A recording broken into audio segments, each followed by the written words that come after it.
필드라는 분과 마크 빅터라고 하는 분이 공저로 책을 썼는데 그 책 제목이 뭐냐면 가장 절망적일 때 가장 큰 희망이 온다라고 하는 책을 썼습니다. 가장 절망적일 때 가장 큰 희망이 온다. 그 책에 여러 내용이 기록이 되어 있는데 크게 두 가지의 관점이에요. 하나는 어리석은 사람, 또 하나는 지혜로운 사람. 어리석음과 지혜에 관한 이야기를 이제 정리하고 있는데 그 결론적인 이야기가 뭐냐면 이런 얘기가 있습니다. 사람의 가장 큰 핸디캡은 두려움이다. 이렇게 기록하고 있어요. 사람에게 있어서 가장 큰 핸디캡은 뭐다? 두려움이다. 두려움이 모든 사람이 가지고 있는 핸디캡 중에 가장 큰 핸디캡이다. 이렇게 이야기하는 겁니다. 여러분 사실 두려움은 우리의 미래에 대한 전망도 멈추게 만들고 두려움은 어떤 도전도 하지 못하게 하죠. 두려움은 우리가 갈 길을 가지 못하도록 만듭니다. 그래서 사단이 쓰는 신자를 무력화시키는 전략 중에 하나가 바로 두려움을 불어넣는 것이에요. 그래서 사단 마귀가 하나님의 백성이 신자가 신자답게, 성도가 성도답게, 하나님의 자녀가 자녀답게 살기를 열망하고 그 믿음의 여정을 가고자 할 때 이것을 흔들어서 무력화시키는 가장 효과를 보면서 가장 많이 사용하는 방법이 바로 두려움입니다. 두려워하게 만드는 거예요. 여러분 신자가 어떤 사람입니까? 신자는 믿는 자죠. 누굴 믿는 자입니까? 예수를 믿는 자입니다. 누굴 믿는 자입니까? 하나님을 믿는 자죠. 무엇을 믿는 자입니까? 하나님과 그 말씀을 믿는 자죠. 누굴 따라가는 자입니까? 신자는 예수 그리스도를 따라가는 자죠. 그래서 예수를 믿는 일에서 그 말씀을 믿고 신뢰하는 일에서 그리고 그 주님을 따라가는 일에서 두렵게 만듦으로 믿지 못하게 또는 신뢰하지 못하게 또는 따라가지 못하게 만드는 것, 이것이 바로 두려움입니다. 사단이 두려움을 줌으로써 두려워하게 함으로써 이 일을 하지 못하게 하거나 그 길을 걸어가지 못하게 하거나 말씀드린 바처럼 신자의 영광을 경험하지 못하게 만드는 것입니다. 여러분 신자의 영광이 무엇입니까? 신자의 영광이란 신자의 책임이 영광이에요. 그 책임을 감당하는 게 영광이고 감당하는 가운데 하나님의 은혜를 경험하는 그것도 또한 신자의 영광이고 기쁨이고 감격인 것입니다. 그래서 신자가 주님의 은혜로 예수를 믿고 구원받아 신자가 되잖아요. 예수를 믿는 자, 말씀을 의뢰하는 자, 주님을 따르는 자가 되면 그 신자의 할 일은 세 가지로 정리된다 그랬죠. 첫째는 어떤 유형의 인생을 살든지 간에 사람을 살리는 사람이다. 사람을 살리는 사람. 그래서 예수를 전하고 복음을 전하고 그 말씀을 전하고 그 말씀을 나눔으로써 사람을 살려내는 것입니다. 영혼을 살리고 그 삶을 새롭게 살리는 사람. 이것이 바로 신자의 책임이죠. 또 살릴 뿐만 아니라 그들의 필요를 때를 따라 어떻게 합니까? 우리의 가진 바, 우리가 받은 바 하나님의 은혜를 나누고 공급함으로써 필요를 공급해주고 베푸는 사람, 이것이 바로 신자입니다. 신자는 살리는 사람이고 또 베풀어주는 사람이다. 공급해주는 사람이다. 그래서 주님으로부터 받은 은혜를 거저주는 사람, 은혜를 거저받았으니 거저 연약하고 약하고 소외되고 힘들고 지쳐있는 영혼들, 사람들에게 베푸는 그 사람이 바로 신자요, 신자의 책임이라는 말입니다. 또 한 가지가 무엇입니까? 이렇게 지속적으로 베풀 뿐만 아니라 끊임없이 축복하는 사람이다.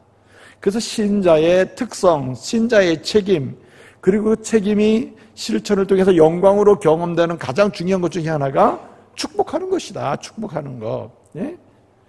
여러분, 그래서 그리스도인은 저주하거나 비난하거나 정죄하는 것이 특성이 될 수가 없고 그리스도인의 특성, 신자의 특성은 축복하는 것이다. 어떤 축복합니까?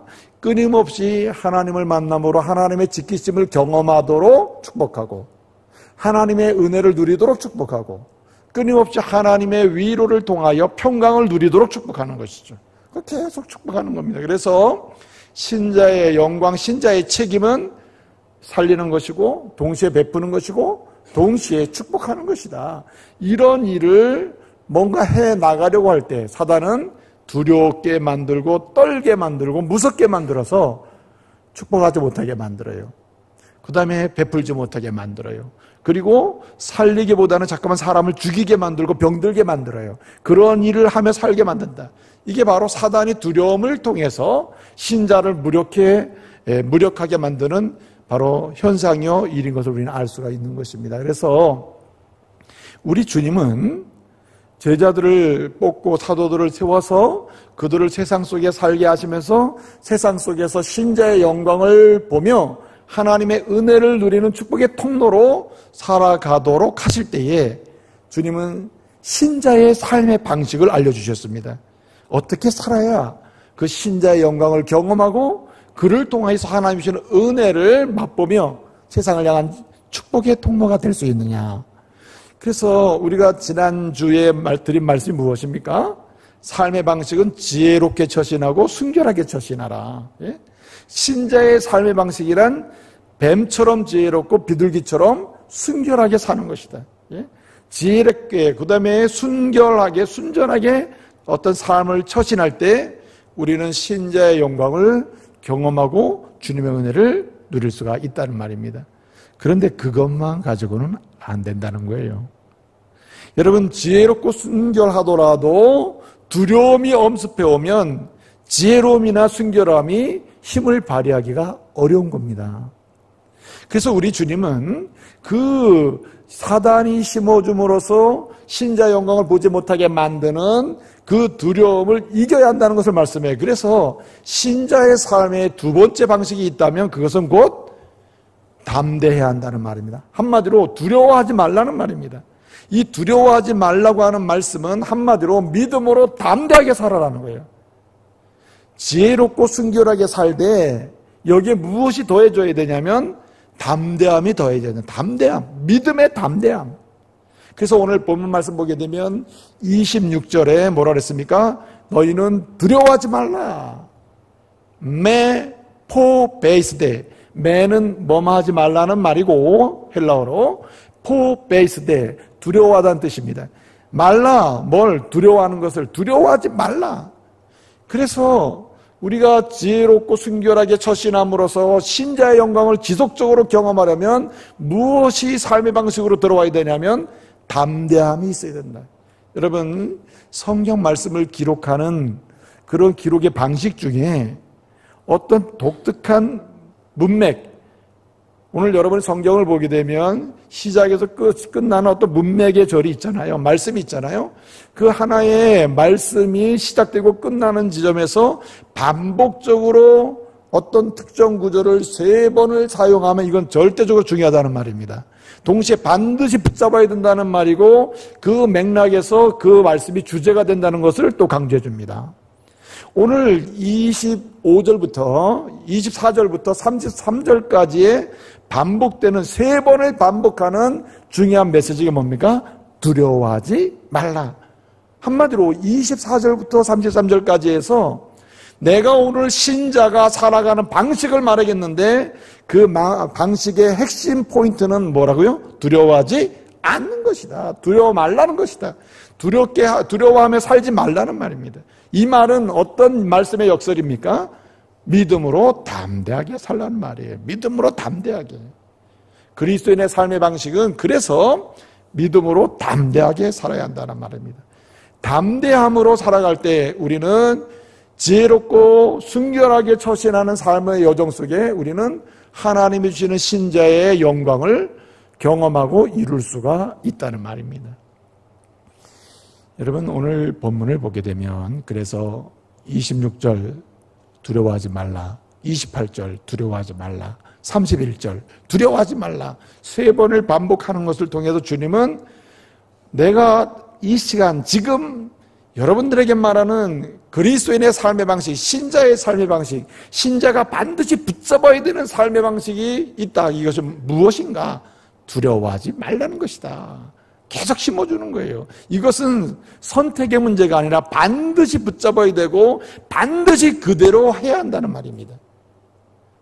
그래서 우리는 신자가 신자답게, 성도가 성도답게, 교인이 교인답게, 하나님의 자녀가 자녀답게 하나님이 주신 책임을 이행하고 충분히 수행하는 가운데 하나님이 주시는 은혜의 영광을 경험하려면은 우리는 항상 담대해야 한다는 말입니다. 여러분, 중요한 것은 뭐냐면 믿음으로 담대하게 사는 것, 이 믿음의 담대함, 이것이야말로 그리스도인의 삶의 방식, 신자의 삶의 방식인데, 이때의 중요한 게 뭐냐면 특정한 때에 특정한 순간에 단회적으로 담대하라 하는 뜻이 아니에요. 그럼 무엇인가? 신자의 삶의 전체 여정 중에 지속적으로 우리는 무엇 해야 되는가? 담대하게 살아야 된다는 말입니다.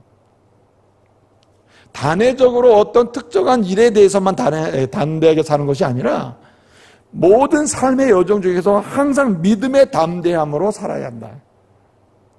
그래서 우리는 항상 믿음의 담대함을 유지하고, 오늘 본문의 의미는 단순히 담대함을 유지할 뿐만 아니라 이 믿음의 담대함을 날마다 강화시켜 나가는 사람이 되어야 한다. 그러니까 오늘의 믿음의 담대함은 내일 어떻게 조금 더 나은 믿음의 담대함, 더 강한 믿음의 담대함, 더 풍성한 믿음의 담대함, 시간이 갈수록 더 풍성하고 더 풍성한, 우리가 더해지는 믿음의 담대함이랄까요? 이런 담대함의 사람이 되어야 한다는 말입니다. 그래서 오늘 우리는 말씀을 통해서 어떻게 하면 이 믿음의 담대함을 유지하고, 아니 단계를 넘어서 믿음의 담대함을 시간이 갈수록 더 강화시키고 더 풍성한 믿음의 담대함을 경험할 수 있을까? 오늘 이 말씀을 통해서 우리는 확인해 보아야 하는 것입니다. 어떻게 하면 믿음의 담대함을 유지함으로 신자의 영광을 볼 수 있나? 신자로서의 책임을 다하는 가운데 하나님이 주시는 은혜를 경험할 수 있는가? 믿음의 담대함을 유지하는 방법, 아니 믿음의 담대함을 유지하는 것을 넘어서 믿음의 담대함을 점점 강화시켜 나가는 방법이 무엇인가? 더 나은 믿음의 담대함을 누리고 그 믿음의 담대함으로 살아가는 방법이 뭘까? 오늘 말씀을 통해서 우리는 귀 기울여 듣고 그리고 그것을 따라야 한다는 말입니다. 제가 좋아하는 영어 단어 중에 reinforcement라는 말을 제가 자주 여러분에게 소개하잖아요.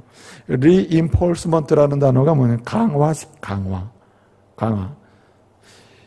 이 신앙적인 용어로 바꾸면 리바이벌 하는 것과 같아요. 이 부흥을 의미해, 부흥. 여러분, 부흥이 뭡니까?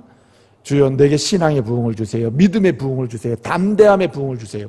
사실은 오늘 주님은 그 신자의 영광을 보는 인생이란, 신자가 하나님이 주시는 영광을 보면서 그 은혜를 누리고 세상을 향한 축복의 통로가 되는 방식이란 무엇인가? 신앙의 담대함이 계속 부흥이 일어나야 한다는 거예요. 한마디로 강화된다. reinforcement는 한마디로 리바이벌이에요. 계속해서 부흥이 일어나야 된다. 부흥이 뭡니까? 부흥이란 이런 것과 같아요. 예를 들어 여러분이 몸이 너무너무 안 좋아서 침대에 누워서 일어나지 못하고 있다. 누워서 생활을 하고 있다. 이런 사람이 어떤 특정 시간에 일어나 앉습니다. 그리고 침대에서 내려와 방 안을 걷습니다. 조금 더 거실까지 나옵니다. 그리고 집안에서 활동을 해요. 심지어는 밖으로 나와요. 밖에 나와서 거동할 뿐만 아니라 어느 시점부터 사회 속에서 자기의 할 일을 해나갑니다. 이게 부흥과 같아요. 부흥은 마치 이와 같습니다. 환자가 치유를 받아서 어느 특정의 역할을 하기까지 엄청난 변화가 일어나게 만드는 이 상태를 가리켜서 우리는 부흥이라고 그래요. 여러분, 우리의 믿음의 담대함이 지극히 작은 상태에 있을 때 이 상태를 계속 유지하면 안 된다는 거예요. 믿음의 담대함이 유지될 뿐만 아니라 믿음의 담대함에 부흥이 일어나야 할 줄로 믿습니다. 주여, 내게 믿음의 담대함을 주십시오. 오늘의 믿음보다 내일의 믿음이, 또 내일의 담대함보다 그 다음의 담대함이 더 풍성하게 해주십시오.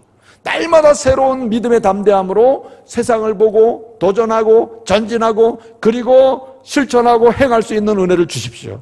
이렇게 여러분 소원하는 마음으로 오늘 말씀을 사모하시기를 말씀으로 축복합니다. 어떻게 하면은 이 믿음의 담대함을 유지하고 리인포스먼트 강화시키고 한마디로 이 믿음의 담대함의 부흥을 계속 볼 수 있을까?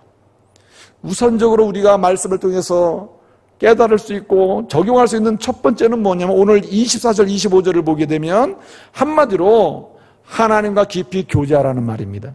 하나님과 교제할수록 믿음은 강해지고 담대함은 더욱더 풍성해지는 것입니다. 한마디로 매일 하나님을 만나야 된다.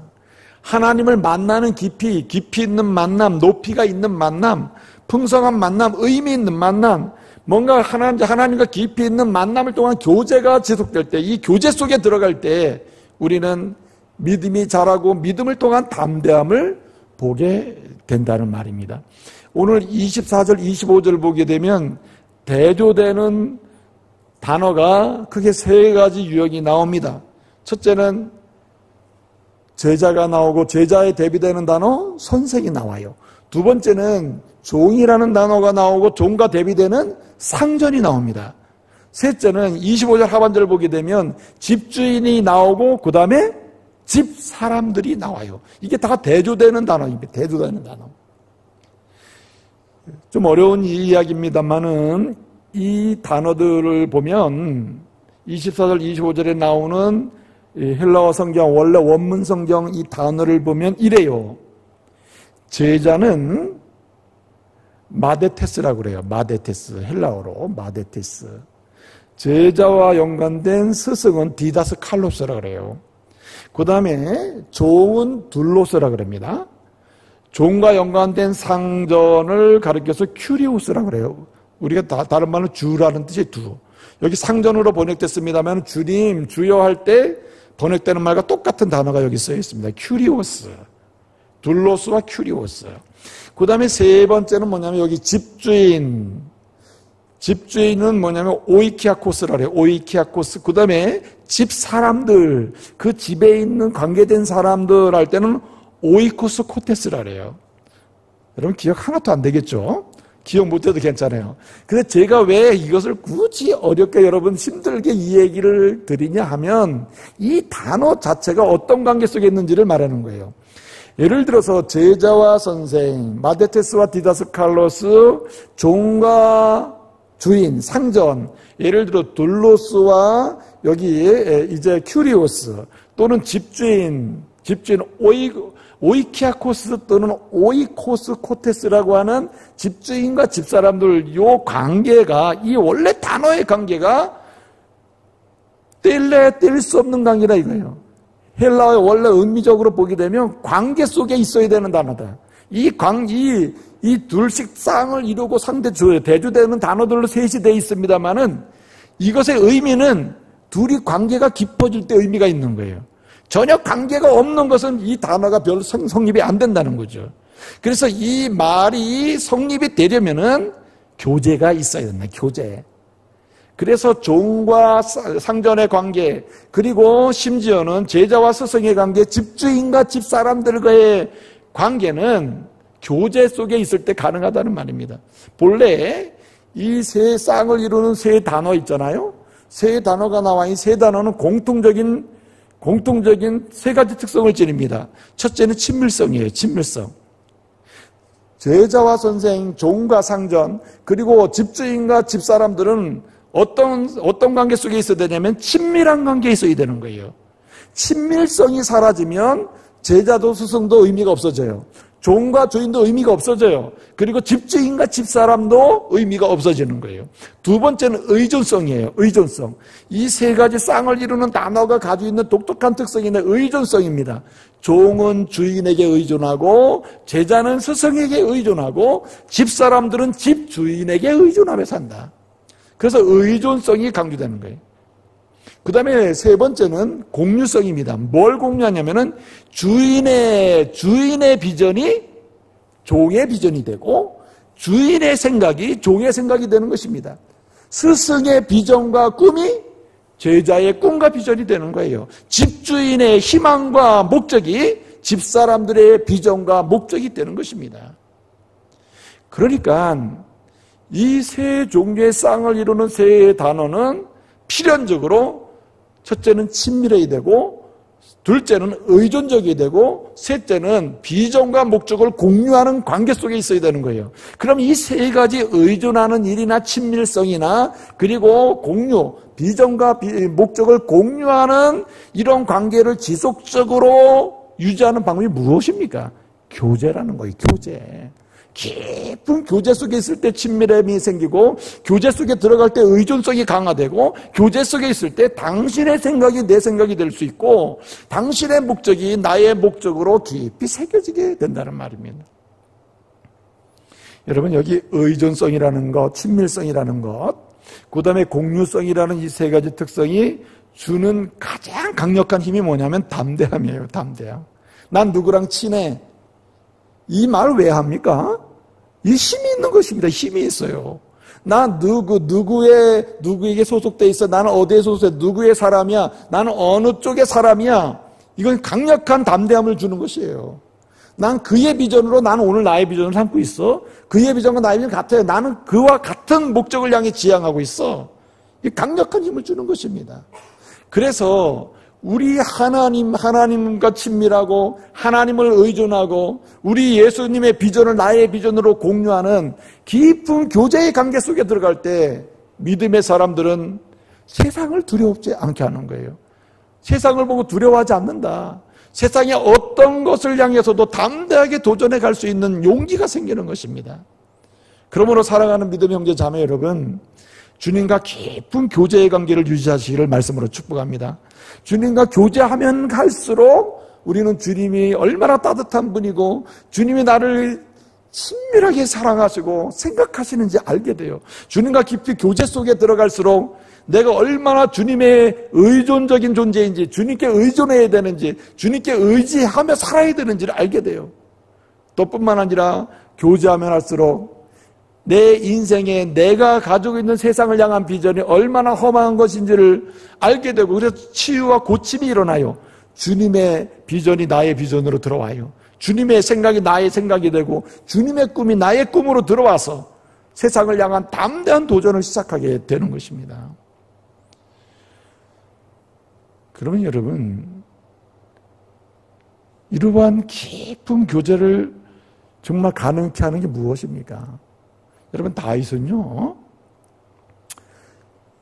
다윗은 사실은 두려워하고 떨고 무서워하면서 인생을 살 수밖에 없던 사람이에요. 어릴 때부터 그를 도와줄 수 있는 사람이 그렇게 많지가 않았어요. 그는 소년은 소년 시절, 청년은 청년 시절, 왕은 왕의 시절, 항상 어떤 특정한 시점마다 보게 되면 그를 둘러싸고 있는 두려운 일들이 너무 많아요. 한마디로 두려워할 수밖에 없는 상황이에요. 그럼에도 우리가 다 알고 있는 바처럼 다윗은 어떻습니까? 두려워하지 않았다. 믿음의 담대함으로 도전하고 전진하고 믿음의 담대함으로 세상을 축복했던 사람이 다윗입니다. 어떻게 이게 가능했을까요? 다윗은 절대적으로 하나님과 친밀했습니다. 하나님을 의지했어요. 하나님의 비전과 꿈이 자기의 꿈과 비전으로 그렇게 날마다 들어오는 것을 경험하면서 그렇게 살았어요. 왜 그렇게 됐을까요? 그건 하나님과 깊이 교제했기 때문에. 여러분, 어떻게 교제했습니까? 여러분, 친밀하게 만드는 교제, 그리고 의존하게 만드는 교제, 의지하게 만드는 교제, 하나님의 그 비전, 또 주님의 비전, 그 꿈과 목적을 나의 비전으로 공유하는 그런 교제 어떻게 하는 겁니까? 여러분, 기도하는 것임을 믿으시기 바랍니다. 그래서 우리는 시간이 나면은 기도하는 그런 개념이 아니라 시간을 내서 기도하고 시간 나는 대로 기도하는 이런 성도가 되어야 하는 것입니다. 여러분, 어떤 특정한 시간이 나면 여러분 무엇을 합니까? 다윗은 시간이 나면, 기회가 되면 뭐 했습니까? 기도했다는 거예요. 시편 32편 6절을 보게 되면 다윗은 이렇게 고백합니다. 무릇 경건한 자는, 무릇 경건하다는 말은 여기 핵심은 오늘 우리의 단어로 빌려면 신자입니다. 무릇 진정한 신자라면, 무릇 진정한 성도라면, 무릇 진정 예수를 믿는 자라면, 말씀을 신뢰하는 자라면, 무릇 주님을 따라가는 그런 인생을 사는 자라면, 무릇 경건한 자는 주를 만날 기회를 타서 주께 뭐 할지라? 기도할지라. 예? 무릇 경건한 자는 주님을 만날 기회를 만들고 기회를 타서 뭐 했느냐? 기도해야 한다. 기도해야 한다. 다시 이렇게 고백하고 있습니다. 홍수가 범람할지라도 내가 두려워하지 아니하리로다. 나는 믿음으로 담대하게 갈 수밖에 없다. 왜? 기도로 교제하는 가운데 나는 주님과 하나가 되고 친밀함을 경험하고 사랑을 경험하고 주님을 더 의지하게 되고 주님의 꿈을 더 꾸게 되니 담대할 수밖에 없다는 말이죠. 사랑하는 형제 자매 여러분, 정말 여러분의 생애 속에 기도가 중단되지 않기를 바랍니다. 열정적인 기도, 간절한 기도, 여러분의 삶을 고백하는 기도, 주님의 은혜를 구하는 기도, 주님의 도우심을 구하는 기도, 주님을 통해서 삶이 변화되기를 소원하는 역사의 기도, 이런 기도가 쉬지 않기를 바라요. 이 기도가 쉬지 않고 지속될 때에 우리는 그 교제 속에서 친밀함과 의존하는 그런 믿음의 역사나 공유하는 역사를 통해서 담대한 도전을 할 수 있게 되는 것입니다. 사실은 이렇게 기도하는 가운데 주님께 교제하잖아요. 담대하게 되는 이유 중에 하나가 뭐냐면 어느 순간순간이 돼도 나는 혼자가 아니라는 의식이 생겨요.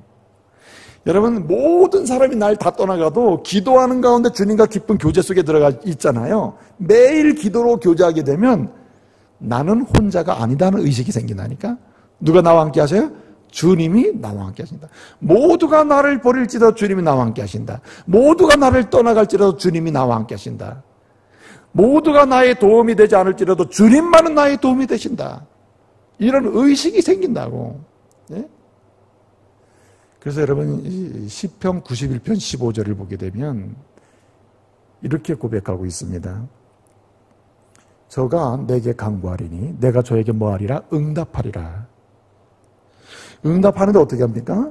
환난 날에 내가 저를 환난에서 뭐하고? 건지고, 그를 건져놓는 수준에 놔두는 게 아니라 건진 다음에 뭐 하십니까? 그를 영화롭게 하리라. 이게 기도의 교제 속에서 경험하는 하나님의 선물입니다. 그러므로 건짐받는 사람, 영화를 경험하는 사람, 영화롭게 해준 주님의 은혜를 누리는 사람은 두려움이 없는 거예요. 담대한 거죠. 어떠한 상황 속에서도 주님이 나와 함께 나를 건진다. 이게 놀랍지 않습니까? 또 한 가지는 오늘 여기 26절부터 31절을 보게 되면 이 말씀이 강조하는 바, 우리가 믿음의 담대함을 유지하고 믿음의 담대함을 강화시키고 믿음의 담대함이라고 하는 부흥을 맛보려면은 어떻게 해야 하는가? 우리는 항상 하나님과 그 말씀을 생각하고 그 말씀을 확신해야 할 줄로 믿습니다. 말씀을 확신하라, 말씀을. 주님을 확신하고 그 말씀을 확신해야 한다는 말입니다. 여러분, 히브리서 12장 2절을 보게 되면 믿음의 주요 온전케 하시는 이, 믿음에 내가 믿어야 될 주님, 내 인생을 온전케 하시는 분, 내 영혼을 온전케 하시는 분, 내 삶을 규모 있게 만드시는 분, 내 인생을 치료해 가시면서 결국 주님이 원하시는 온전케 만드시는 그분이 누구입니까? 예수를 바라보자, 예수를 생각하자 그래요. 여러분, 무엇을 생각하느냐에 따라서 그 사람의 수준이 결정됩니다. 내가 하루의 일상 중에서 무엇을 확신하고 사는가, 무엇을 생각하고 사는가, 내가 하루의 시간, 24시간 중에서 무엇을 많이 생각하는가, 무엇을 많이 확신하는가에 따라서 그것의 지배를 받게 되는 것입니다. 여러분, 심리학적으로 보게 되면 생각이 행동을 지배해요. 맞습니다. 그러나 또한 행동이 또 생각을 지배하기도 해요. 그래서 어떤 것을 많이 생각하느냐, 그리고 무엇을 자신의 확신으로 삼고 있느냐에 따라서 그 사람의 담대함의 수준은 달라지는 것입니다. 두려움으로 전락하느냐, 담대함으로 뭔가 계속해서 상승하느냐, 이것은 생각하고 확신하는 거에 있다 달아줘요. 그렇기 때문에 오늘 주님은 여러분들의 생각은 나 주님이어야 하고 그 말씀이어야 한다. 여러분들의 확신은 세상 어떤 지식이 아니라 주님을 확신해야 되고 하나님을 확신해야 되고 하나님의 말씀을 확신해야 한다는 말입니다. 여러분 오늘 26절부터 31절까지 보면 최소한 두 가지를 확신해야 한다. 두 가지를 늘 생각해야 한다는 거예요. 두 가지 면에서 하나님을 늘 확신하고 생각해라. 늘 생각하고 살아라. 두 가지 면에서 항상 말씀을 확신하고 생각하며 살아라. 첫째는 주님이 나를 만드신다는 확신이에요. 할렐루야. 주님이 나를 항상 책임지시면서 만드신다. 여러분 오늘의 모습이 여러분의 완전한 인생의 끝난 모습이라고 생각한다면 여러분 희망이 있습니까? 오늘 저와 여러분의 모습이 내 인생의 모든 모습이 지금 나의 모습이다 하면은 여러분 이게 얼마나 절망입니까? 절망 아닌 분 있어요 혹시? 난 이 상태가 굉장히 희망이 있는 사람 있습니까? 아니죠. 지금 사실 보면은 힘들잖아요. 곤란하잖아요. 근데 여러분 지금 여러분의 상태나 여러분의 실력이나 여러분의 내적 상태나 여러분의 지금까지의 습관이나 여러분이 가지고 있는 상황을 보고 절망해서는 안 돼요. 두려워해서도 안 돼요. 무서워해서도 안 돼요. 떨어서도 안 돼요. 왜 그래요? 주님이 저와 여러분을 책임있게 반드시 따라하세요. 온전하게 만드신다. 주님은 나를 책임지시고 반드시 아름답게 만드시고 온전하게 만드시고 우리 주님이 기뻐하시고 계획하신 인물로 만들어 가심을 믿으시길 바랍니다. 반드시 만들어 가신다. 여러분 우리가 결혼 생활합니다. 오늘 현재까지가 우리 부부의 앞으로의 모든 모습이라면 이 절망 아니에요? 아닙니까? 희망입니까? 난 만족해 이래요? 사실 힘들죠. 그러나 우리 하나님은 저와 여러분의 각각 부부, 각 가정 주님은 계획하심이 있습니다. 주님은 계획하신 대로 책임있게 반드시 아름답게 만들어 가실 줄로 믿으시길 바랍니다. 이 확신을 가지고 살아야 한다. 주님이 만드신다. 주님이 온전하게 만드신다. 주님이 반드시 내 인생을 아름답게 만드신다.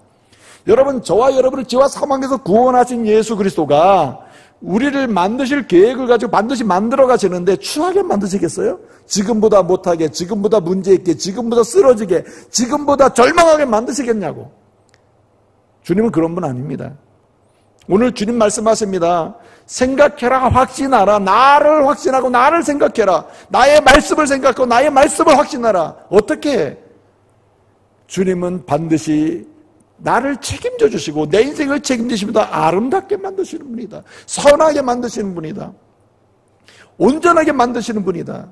여러분 확신하고 생각하며 사시기를 말씀으로 축복합니다. 여러분 욥이 말이에요.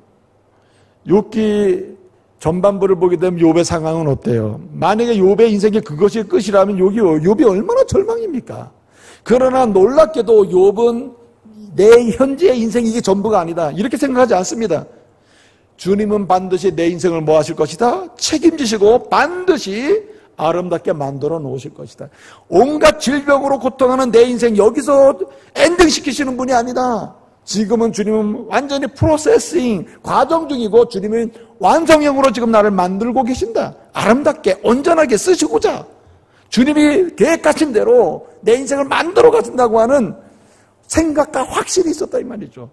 나를 책임져 주시고 내 인생을 만들어 가시는 주님을 확신하고 그 생각으로 산 사람, 그 사람이 바로 욥이에요. 그래서 욥기 23장 10절 말씀에 보게 되면 뭐라고 선언하냐면 이렇게 선언합니다. 그가 주님이 우리 하나님이 우리 예수님이 그가 나의 달려갈 길을 아시나니 그가 나를 단련하신 후에는 내가 뭐같이 나오리라? 정금같이 나오리라. 할렐루야. 우리 주님 지금 욥이 얼마나 힘든 가운데 있어요. 이것이 끝이라면 얼마나 절망해요. 그러나 욥은 믿고 확신하고 그는 그 생각 속에 살았어요. 무엇입니까? 하나님은 내 인생을 반드시 엔딩은 이게 아니다. 엔딩은 클로징은 이게 아니다. 주님은 반드시 아름답게 선하게 그리고 온전하게 주님의 아름다운 형상에 걸맞게 반드시 나를 엔딩시켜 주실 것이다. 할렐루야. 그렇게 기대했다. 정금같이 만드실 주님을 기대해요. 여러분 욥기 마지막 장 가보세요. 욥이 얼마나 정금같이 나와 있죠. 정금같이. 그의 가정도 정금같이, 개인의 인생도 정금같이, 그의 신앙도 정금같이, 그의 자녀들도 정금같이. 기막힌 거 아니에요? 여러분, 저와 여러분이 항상 하나님과 그 말씀을 생각하고 확신하며 살 때 특별히 나를 책임져 주시고 내 인생을 아름답게 만드시는 분, 우리 가정을 아름답게 만드시는 분, 나와 관련된 하나님의 계획이 아름답게 세워놓으시고 만들어 가시는 분, 여러분 생각하며 확신하며 사시기를 말씀으로 축복해요. 그럴 때 여러분 뭐가 와요? 담대함이 있다니까요. 여러분 지금 아무리 내가 젊어서 다 실패했다 칩시다. 죽을 지경에 빠졌다 칩시다. 암이라고 하는 질병 때문에 내가 완전히 모든 걸 내려놓고 더 이상 희망이 없다고 생각해 봅시다. 그러나 주님은 그게 끝이 아니에요. 하나님의 사람은 그렇게 망하게 끝나고 절망하게 끝나게 만들지 않는다는 거죠. 사도 바울 말이죠. 로마 교회 성도들에게 편지를 씁니다. 편지를 쓰면서 로마 교회 성도들에게 얘기해요. 핍박의 시대, 박해의 시대, 고통받는 시대, 그래서 두려워할 수밖에 없는 그런 시대에 여러분 믿음의 담대함으로 사셔야 됩니다. 믿음의 담대함은 어디서 오는가? 여러 가지 얘기해요. 그 중에 한 가지 뭐냐면 하나님은 당신의 인생을 영광스럽게 만드신다. 할렐루야. 반드시 고난으로 엔딩시키시는 분이 아니다. 예? 절망으로 엔딩시키시는 분이 아니다. 그래서 로마서 8장 18절에 뭐라고 얘기합니까? 바울은 선언해요. 현재의 고난은 장차 받을 무엇과 영광과 좋게 비교할 수 없다. 이 말씀이 무슨 뜻인지 아시겠어요? 하나님은 당신의 인생을 어떻게 만들어요? 영광스럽게 만든다. 영광으로 끝나게 하지 고난으로 끝나게 하지 않는다는 거예요. 사도 베드로는 말입니다. 믿음의 사람들에게 더 장기적인 이야기를 해요. 베드로전서 1장 6절 7절에서 결론적인 얘기합니다. 베드로 사도는 주님이 장차 나타나실 때에 우리 믿음의 사람들을 어떻게 만들려고 하는가? 영광과 존귀, 칭찬을 얻게 하시려고 주님은 지금 준비하고 계신다. 할렐루야. 우리의 인생 마지막은 영광스럽게 칭찬받게 존귀하게 만들기를 원하신다. 그게 주님의 계획이에요. 그럼 이것을 확신하고 나갈 때 우리는 담대함으로 이 죄악된 세상에서 의롭게, 불의한 세상에서 바르게, 예? 악을 행하는 세계에서 선을 행하는 그러한 믿음의 담대함에 도전을 하게 될 줄로 믿습니다. 그렇게 살아야 되는 거예요. 또 한 가지는요, 주님은 어떤 분이신가? 주님 반드시 보상하시는 분이다. 보상하시는 분. 네? 여러분 오늘 말씀 보게 되면 참새 이야기도 나오고, 예? 참새 이야기도 나오고, 그 다음에 여기 또 무엇입니까? 또 머리털 이야기도 나오잖아요. 머리털 다 세신바 된다. 참새가 죽고 사는 것 다 주님의 손에 달려있다. 하물며 당신의 인생을 내가 책임지지 않겠느냐. 그러면 31절 뭐라 그랬어요? 30절에 너희는 뭐하다? 31절에 예? 귀하다. 귀해. 참새보다 귀하다. 그러니까 그렇게 만들어 가시는 거예요. 귀하게 만들어서 여러분 지금 끝나게 한다. 말씀드린 것처럼 귀하게 만들어 놓는다. 그런데 또 한 가지가 있습니다. 26절을 보게 되면 이렇게 말씀합니다. 반드시 지금 숨겨져 있는 것, 감춰져 있는 것, 이것이 드러날 때가 있고 반드시 나타나게 되리라. 이 말씀의 의미가 여러분 좀 궁금하죠? 이 말씀의 의미는 뭐냐면 지금은 세상이 몰라서 무슨 뜻인지 몰라서 고난을 주고 핍박을 할 수도 있다. 그러나 때가 되면 반드시 다 드러나게 됨으로써 선하게 살고 믿음으로 살고 믿음 때문에 고통당한 거 다 드러나게 된다. 그래서 주님이 여기에 대해서 뭐 하신다? 보상하신다는 뜻이에요. 보상하신다. 오늘 26절 말씀은 하나님이 대가를 치러주신다는 말입니다. 심은 대로 거두게 하신다는 말이에요. 그러므로 여러분 우리는 어떻게 하나님을 확신해야 되는가? 어떻게 하나님을 생각하며 믿음으로 살아야 되는가? 하나님은 반드시 보상하시는 분이다. 상급 주시는 분이다. 그 믿음으로 사시기를 말씀으로 축복합니다. 그럴 때 여러분 담대함이 있다니까요. 내가 아무리 해도 나는 주님은 나를 망할지도 몰라. 여러분 믿음의 담대함이 생겨요? 그러나 여러분 왜 우리는 담대함으로 살 수 있고 담대함을 유지할 수 있고 담대함은 강화될 수 있는가? 그 이유 중에 하나가 뭐냐면 주님은 반드시 보응하신다. 선에 대해서 보응하시고 심은 대로 보응하셔요. 여러분이 숨어서 심은 것, 숨어서 심은 대로 보응해 주셔요. 모르게 심은 것, 심은 대로 보응해 주셔요. 그러므로 믿음의 담대함으로 정말 청년들이, 믿음의 사람들이, 예? 세상의 음란과 쾌락에 대해서 도전하며 이기며 나가려고 하는 이 순간의 고통을 주님 앞에 드릴 때 주님은 보상하신다고. 순결함의 은혜에 대한 보상을 하셔요. 정직함에 대한 보상을 하시고 인내함에 대한 보상을 하신다. 여러분, 왜 모세가 말입니다. 모세는 바로의 딸, 바로의 공주의 아들로 자랐잖아요. 그냥 그 궁궐에 있으면 장래가 촉망되는 겁니다, 사실은. 그런데 왜 모세는 그 애굽의 궁궐의 화려함과 아름다움과 그 즐거움을 마다하고 스스로 고난의 길을 갑니까? 왜 이스라엘 백성과 함께 탈출을 하고 출애굽을 하고 광야를 걸어가고 모세는 왜 그래요? 왜 그는 두려워하지 않고 광야로 나갑니까? 왜 두려워하지 않고 오히려 바로의 공주의 아들 되기를 거절하고 오히려 바로에게 가서 내 백성을 보내라고 그렇게 도전하냐 말이에요. 어떻게 믿음의 담대함이 이렇게 나올 수 있었을까요? 여러분, 히브리서 11장 25절 26절을 보게 되면 결론은 뭐냐면은 이는 모세가 그렇게 한 이유는 그는 장차 우리 주님께서 예비하신 하늘의 상급을 뭐예요? 바라봄이라. 그는 믿었어요. 그는 확신했어요. 그는 생각하고 살았어요. 하나님은 반드시 뭐 주시는 분? 상급을 주시는 분이다. 상 주시는 분이다. 여러분, 만약에 주님이 시몬대로 믿음으로 나가는 그것에서 상 주시는 분임을 고백되지 않는다면 여러분 어떤 믿음의 삶을 살겠어요? 열정이 있겠어요? 식죠. 도전이 안 되죠. 용기가 안 생기죠. 여러분, 성경 66권의 마지막 책이 요한계시록입니다. 요한계시록. 여러분, 66권 전체를 걸쳐서 주님은 반드시 상 주신다는 거예요. 약속이에요, 약속. 이걸 무시하면 안 돼요. 그 상 주시는 하나님, 상 주신다고 하는 약속의 말씀을 확신하고 살아야 돼요. 근데 여러분, 요한계시록 마지막에도 계속 얘기하는 거예요. 상 주신다, 상 주신다. 주님 반드시 응답하신다. 심은 대로 거두게 하신다. 여러분, 요한계시록 2장 3장을 보게 되면 거기 초대교회 그 7교회에 대해서 뭐 에베소 교회나 서마나 교회나 그 버가모 교회나 두아디라 교회나 이렇게 사대 교회 등등 빌라델비아 교회 이렇게 이 라오디게아 교회 등등 7교회에 대해서 편지를 씁니다. 그 시대의 7교회는 오늘 이 시대의 모든 교회를 표상합니다. 그러면서 주님이 말씀하셔요. 특별히 서머나 교회에 말씀하셔요. 서머나 교회. 장차받을 환난을 뭐 하지 말라요? 계시록 2장 10절에 두려워하지 말라, 믿음으로 담대하라, 이렇게 말씀하셔요. 그러면서 뭐라고 얘기하냐면 너희가 옥에 던져지기도 하고 뭔가 환난을 당하기도 할 것이다. 그러나 죽도록 충성하라. 그리하면 내가 네게 생명의 면류관을 주리라. 한마디 상급 주리라. 상급이 약속되어 있기 때문에 서머나 교회 성도들은 두려워하지 않고 믿음의 담대함으로 환난 중에도 핍박 중에도 박해 중에도 믿음을 지켰고 예수를 주장하고 말씀대로 순종하는 삶을 기억하고 살아갔던 사람들, 그들이 그 시대의 서머나 교회 신자들이었다는 거예요.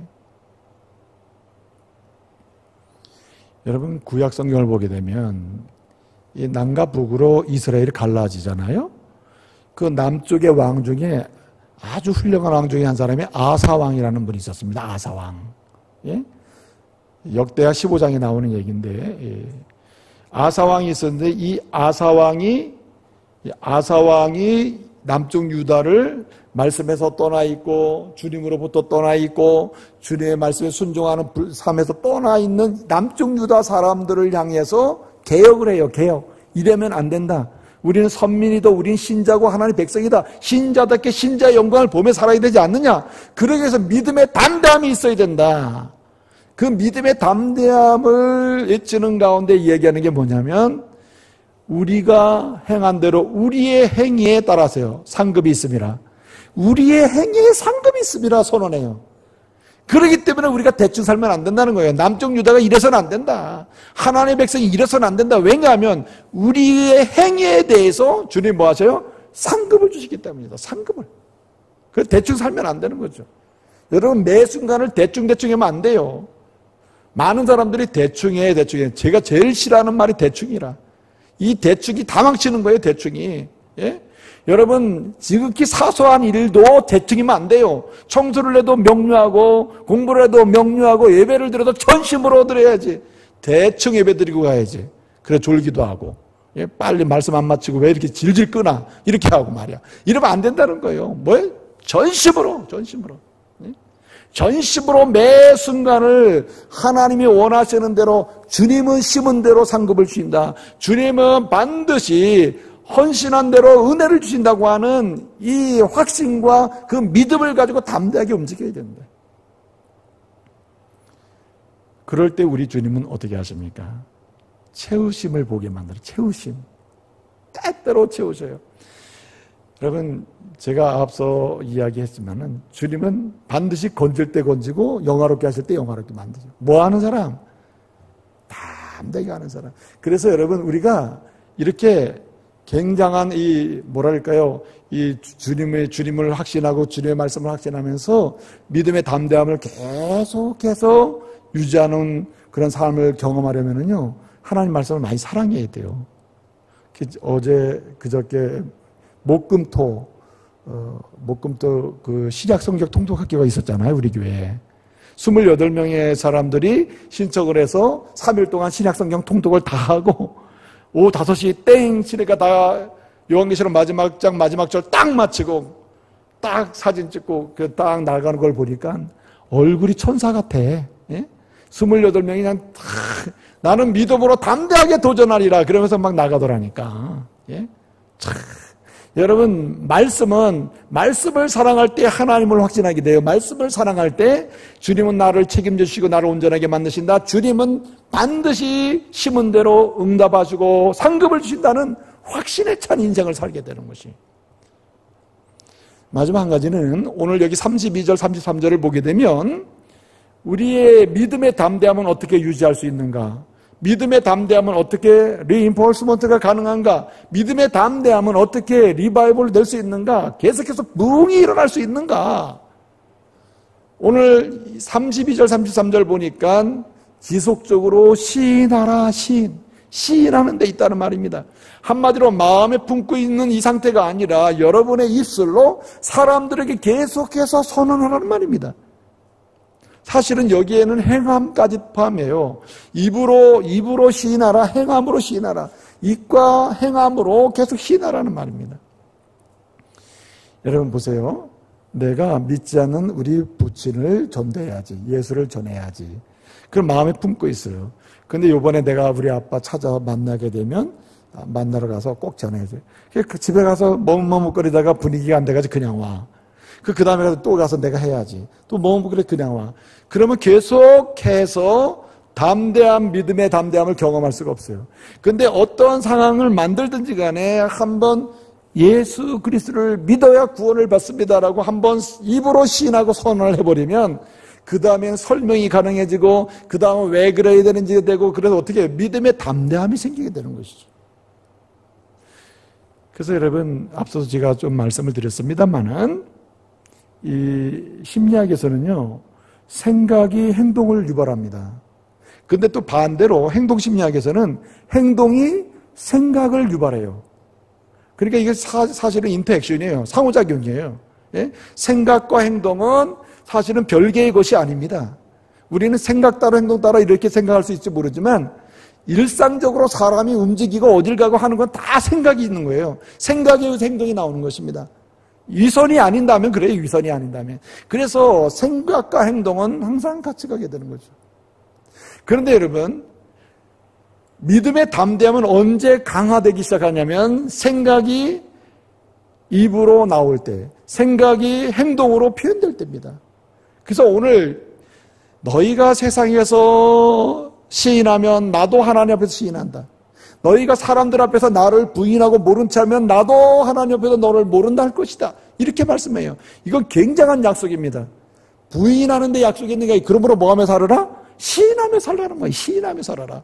매 순간 나를 시인하고 매 순간 나를 선포해라. 그래서 믿음의 사람들은 모든 삶의 여정 중에서 우리는 입술과 행동을 통해서 예수 그리스도가 나의 유일한 구원자라고 하는 고백과 선언을 해야 하는 거예요. 여러분, 그래서 이 구약성경, 신약성경을 보게 되면 믿음의 담대함을 누렸던 수많은 사람들을 보면 공통적인 특성이 하나 있는데, 그들이 뭐하고 있냐면 계속 시인하는 거예요. 입으로 계속 이야기해요. 입으로 계속 선포를 한다니까요. 계속 입으로 선포합니다.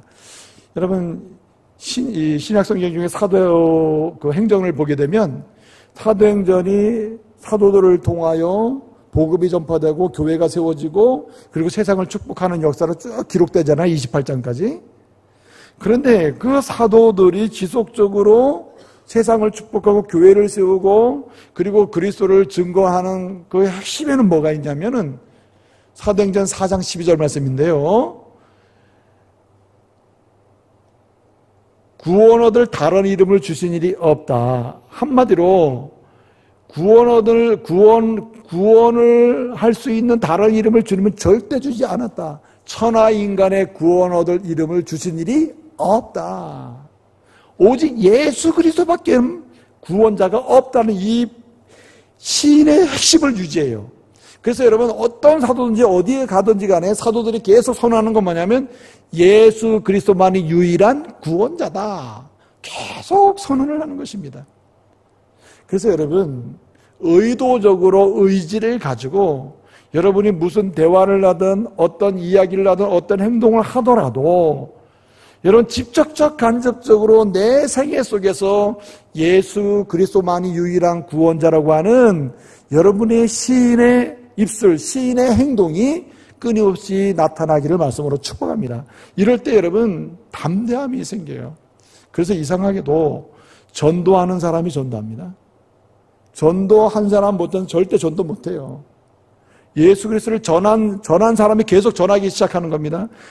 한 번도 전하지 못한 사람은 놀랍게도 직분을 예컨대 집사님 직분, 권사님 직분, 안수 집사님 직분, 장로님 직분이 돼도 그 입술로 평생 예수 그리스도만이 유일한 구원자라고 하는 말을 특정의 사람들, 다수의 사람들에게 한마디도 못하고 인생을 종결하는 사람이 있어요. 놀랍지 않아요? 이게 가능한 일 같아요? 가능합니다. 입술로 시인하지 않고 행동으로 시인하지 않는 곳은 절대로 다시 말할 수 있는 담대함이 없어요. 주님이 믿음의 담대함을 경험할 수 있는 기회가 없는 거예요. 그 다음에 우리가 또 시인을 하는데 이 입술로 행동으로 시인할 때 예수가 유일한 구원자라는 시인을 할 뿐만 아니라 중요한 게 뭐냐면은 그 예수님으로 인하여 내가 받은 은혜를 시인해야 됩니다. 그래서 가장 중요한 게 임마누엘, 그 예수님의 유일한 구원자신 주님이 오늘 나와 함께 하신다 하는 간증의 시인. 두 번째는 그 주님이 내 인생 여정 중에 이럴 때 건져주셨고 이럴 때 건져주셨고 저럴 때 건져주셨고 끊임없이 건져주신 한마디로 엘샤다이 전능하신 하나님의 은혜를 간증해야 돼요. 건져주신 이야기를 간증해. 건져주신. 또 정말 중요한 게 뭐냐면은 내가 어떤 특정한 수렁이나 있던 인생의 어려움에 빠졌다고 하는 이런 걸 경험하지 않았다 하더라도 나 같은 죄인, 나 같은 현재의 상태 그 모습 있는 그대로를 주님이 그대로 인정하시고 귀히 보시면서 사랑해 주시는 예수 그리스도. 이것을 뭐라 그러냐면은 히브리어로 아하바라 그래요. 아하바 예수 그리스도. 아하바 하나님. 있는 모습 그대로 기뻐하시며 사랑해 주신 하나님. 여러분 하박국을 보게 되면 즐거이 부르며 기뻐하리로다. 예, 그 기쁨을 이기지 못해서 즐거이 내 이름을 부르며 기뻐하시는 건 그 아하바 하나님이죠. 아하바 하나님. 그것을 우리는 간증으로 시인해야 된다는 간증으로. 근데 여러분 더 중요한 시인이 있습니다. 여기서 한 걸음 더 나가야 되는데 오늘 주님이 너희가 사람들 앞에서 계속 시인하라 할 때에 중요한 것은 뭐냐면 신자의 할 일과 연관해서 시인을 계속하는 거예요. 신자의 사명이 무엇입니까? 신자의 책임이 뭐예요? 말씀드렸죠. 살리는 것이다. 복음을 전해 살리는 것이고 살려놓을 뿐만 아니라 뭐예요? 베풀어 주는 것이다. 필요를 공급해 주는 것이다. 공급해 줄 뿐만 아니라 뭐예요? 계속해서 축복해 주는 것이다. 하나님의 지키심, 하나님의 은혜, 하나님의 평강을 계속 경험하도록 축복해 주는 것. 이것과 연관해서 계속 시인을 해라. 입술로 시인을 하라는 말입니다. 여러분, A.W. 토저라고 하는 사람인데 이 사람이 쓴 책 중에 십자가에 못 박으라고 하는 책이 있어요. 그 책의 마지막 부분에서 이 토저가 이런 얘기를 해요. 내가 세상을 향하여 믿음의 담대함으로 살고자 하면서 내 마음에 늘 시인하면서 사람들에게 시인하고 함께하면서 시인하고 내 입술을 계속 시인하는 가운데 믿음의 담대함을 가지고 살게 되는 몇 가지가 있다. 그러면서 시인하는 얘기를 해요. 자기가 많은 사람에게 자기 개인에 대해서 자기 영혼에 대해서 시인하는 거. 그 첫 번째가 뭐냐면은 절대로 다른 사람을 나는 깎아내리지 않겠다고 시인해요. 주님이 나를 내 있는 모습을 보고 비난하고 정죄하고 깎아내려서 아주 나 이게 죽겠구나 이렇게 안 하신 것처럼 그대로 주님이 나를 보시신 것처럼 나도 다른 사람을 명예를 깎아내리지 않고 인격을 깎아내리지 않겠다. 그리고 주님이 하신 것처럼 나도 주님 때문에 그렇게 하겠다. 그래서 주님을 시인하라는 말이에요. 나 안 하겠다. 그리고 왜? 주님 때문에. 이렇게 되라는 거죠. 토저라는 사람은 또 두 번째 또 얘기를 해요. 뭘 얘기하냐면은 나는 내 인생 요정 중에 무조건 소유하는 일에 관심을 갖지 않겠다. 무조건 내 거야 그러고 살진 않겠다는 거예요. 여러분 까치집 짓는 거 봤어요? 까치집? 제가 이 무실동에서 어떤 아파트에 살 때 2층에 살았거든요. 2층에 살았는데 2층 바로 그 앞에 뜰에 그 나무, 정원에 나무가 있었어요. 나무가 있는데 우리 2층 높이에 해당되는 그 높이의 소나무에다가 뭘 했냐면은 그 까치집을 짓는 거예요. 까치집을 짓더라고요. 그래서 내가 이렇게 내려다보면은 참 잘 져요, 집을. 그런데 나중에 보니까 집을 다 짓는 다음에도 이 까치가 그 집을 짓는데 그 집에다가 예컨대 뭐 이상한 줄 같은 거, 돈 같은 거 있잖아요. 이렇게 돌조각 같은 거. 내가 생각할 때는 그 집에 전혀 불필요한 거, 전혀 쓸모없는 거, 있으나만한 것들을 자꾸만 갖다가 막 모아놓는 거예요. 그거 신기하더라고요. 예? 왜 까치가 그런 걸 자기 집에 갖다 놨는지 모르겠어요. 그냥 나무로 집만 짓고 그냥 편안하게 있는 게 아닙니다. 그냥 막 갖다 놔요. 까치는 그렇게 모으는 성질이 있대네요. 예? 그냥 이유 없이 모으는 거야. 왜 모아? 묻지 마. 물을 필요가 없는 거야. 계속 모으는 겁니다. 토저라고 하는 사람은 내가 믿음의 담대함을 계속해서 부흥을 맛보고 그 다음에 리인포스먼트 하고 그리고 끊임없이 그러한 이 믿음의 담대함을 유지하기 위해서 나는 그 믿음의 담대함의 부흥을 보기 위하여 나는 계속 선언한다. 나는 계속 시인하고 있다. 나는 무조건 모으는 데에 인생을 걸지 않겠다. 이게 무슨 얘기입니까? 나는 신자의 영광을 보기 위해서 베푸는 일에 신경 쓰겠다는 베푸는 일에. 그렇게 입으로 시인하는. 왜? 주님이 모든 걸 주시면서 사셨기 때문에 나도 그러한 관점에 살겠다. 그래서 주님을 시인하는 거죠. 마지막 한 가지 이렇게 얘기해요. 그럼 나는 절대 싸우지 않겠다. 주님이 이 땅에 평화를 주러 오신 것처럼 나도 주님의 이름으로 머물면서 항상 평화를 선물하는 사람이 되겠다. 그렇게 시인한다는 거예요. 너 왜 이렇게 늘 평화를 이야기하고 그리고 분쟁이 있는 곳에 하나됨을 추구하고 그렇게 헌신하냐? 주님이 그렇기 때문에 그렇게 시인한다는 거죠.